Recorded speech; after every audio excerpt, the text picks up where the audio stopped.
For today's video, I want to talk a bit about teaching new players fighting games. What's good, everyone? Welcome back to the channel. My name is Sen, and very recently, I've been teaching a lot about fighting games. Probably more than ever. I would definitely probably say more than ever. I'm just going to put this out there. I'm not the best candidate for doing something like this. Trying to convey information that maybe even if I have perfect knowledge of that information, conveying it in like a digestible way, especially to a new player, has been proving to be pretty tough. Very probably the best way for me to approach something like this is to come with like notes or a game plan, just generally some kind of curriculum so I can have like a structured teaching session. But what's been the most fascinating has been like each individual's approach to learning. Brennan and Cody have been the most recent, Brennan with 2xKO and Cody with Street Fighter 6, and in both cases I'm pretty much starting from the ground up here. Brennan is a little better off, only slightly, because he knows a couple of very basic things, but for all intents and purposes these are both brand new players. Slightly above that is Andrew, who is pretty familiar with fighting games to some degree, in large part due to his exposure of things like Max's content. Andrew's been playing a bit of Guilty Gear Strive, and the ball really got rolling in large part because of Marvel Tokon.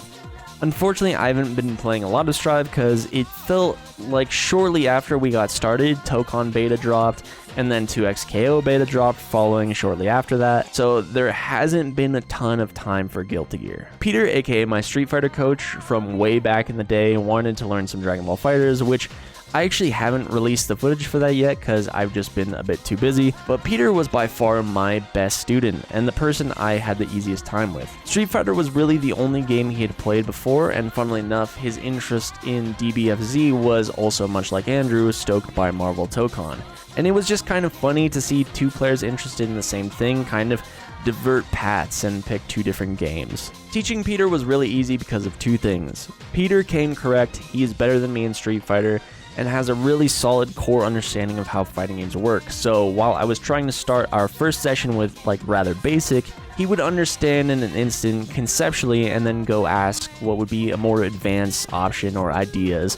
This also led me to the second reason that I'm just way more knowledgeable about Dragon Ball FighterZ as opposed to every other fighting game, as opposed to Guilty Gear, as opposed to Street Fighter, as opposed to 2xKO. So because Peter had these more advanced questions, I was able to answer them more fully. And there's other people like I taught basic things about fighting games as well. Like if you want to go way back, there was like Jason and Rob and Mark and other Jason. What's also been interesting is to see the way players naturally tackle any given situation when it comes to learning, or even down to what they're struggling with. For instance, I was showing Will the super basics of Dragon Ball FighterZ because we play BlazBlue Cross Tag together from time to time. We did fight each other on the Tokon beta, which I still had the footage for that, but I was showing him some super basic fighter stuff, and he was having a little bit of a tough time with the combos, and the approach he chose to take was to download a modding tool so he could actually slow down the game so he could get a better feel for the combos. That approach to me is like super interesting because myself as an individual, I like to just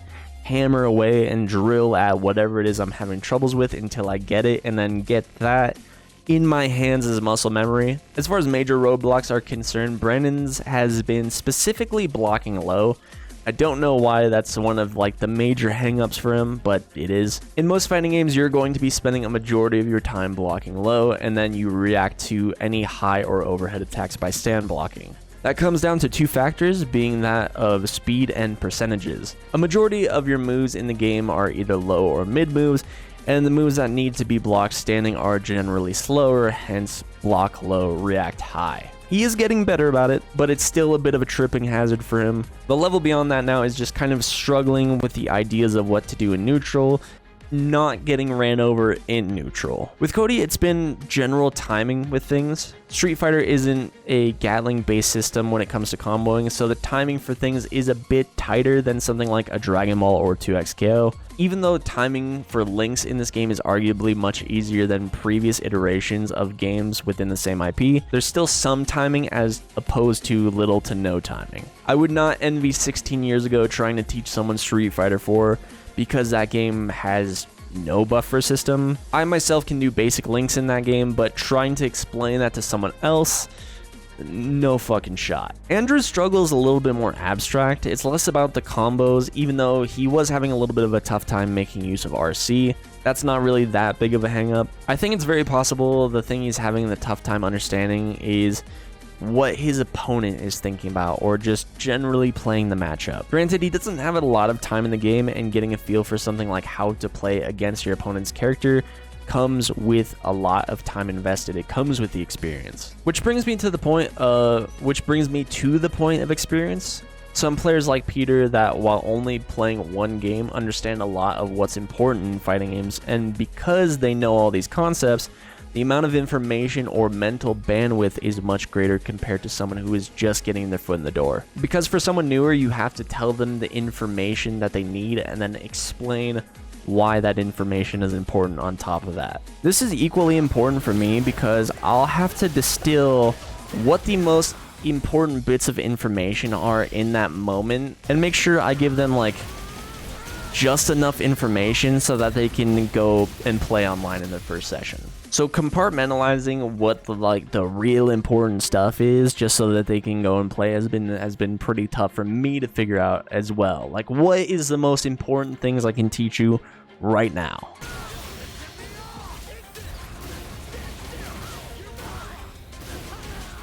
Oh no, you bitch! With that, like, the biggest speed bump is actually just been generally going and playing the video game. With Andrew, out of what I remember, he was pretty ready to just hit the road because he had already played against myself and Vince a fair bit. So he was already kind of exposed to what was going to happen, what the feel of the match was actually going to be like. With Cody, out of what I remember, it was a little bit more closely to him not feeling like he was well enough equipped to do the online video game, but he kind of had a like, fuck it, let's just do it mentality, which was perfect. And I had already said before with Brandon, he was kind of just a deer in the headlights when I told him that he needed to get out of training mode and just go play for a while. Because while I like a game I can have a ton of fun with in training mode, like Dragon Ball Z or 2XKO, the point of fighting games isn't to hang out in training mode all day. The fun part is scrapping with people, especially around your own level, so that way your next session in training mode can be a bit more focused. Especially when you first get started, you have no idea what's important. You don't know what you're looking for. You don't know what might be good or what might be problematic. The only real way you can find any of that information out is just by playing a bunch of matches. Cody's been a pretty interesting case to teach because there's been such large gaps between each time we sit down. So oftentimes we have to go over information that we went over previously. But with that said, I've been relatively impressed with how much he's actually retained and how quickly he'll pick certain things up or back up. He has bought Street Fighter 6 for himself, and I'm going to make an effort to sit down with him again soon. I don't have a ton to say about Andrew, to be honest. I think just generally playing a bunch is going to help him a lot. Oftentimes he played with myself and or Vince, which isn't inherently a bad thing, but we are pretty well outside of his wheelhouse. And in my opinion, the most fun you're going to be having in fighting games is playing with people around your level. Brendan is the easiest for me to talk about because this is all pretty fresh in my mind. Much like Andrew, just playing a bunch is going to help him quite a bit. But there's even a step beyond that because oftentimes it seems like he wants to play a majority of the time duos. But at bare minimum, because he's playing in duos, he's cutting his playtime in half. Think of it a lot like Pokemon pre-XP share. If you want your Pokemon to level up and gain XP, they have to go out in battle up front. With that too, if he is doing with someone like myself who is pretty okay at the game, he's going to be getting mauled by players much better than him. Now, what I would recommend to all three of those players is to follow the games that you are interested in respectively. Out of sight, out of mind, right? So if you're following the game, whether that be players or content creators or whatever the case may be, as long as the game is in front of you, it will in turn give you that itch to go and play it yourself. And on top of that, you will likely be absorbing information passively. It was very much the same case for myself with Dragon Ball FighterZ. I was watching To Kill Sage, and he was talking about -2 situations.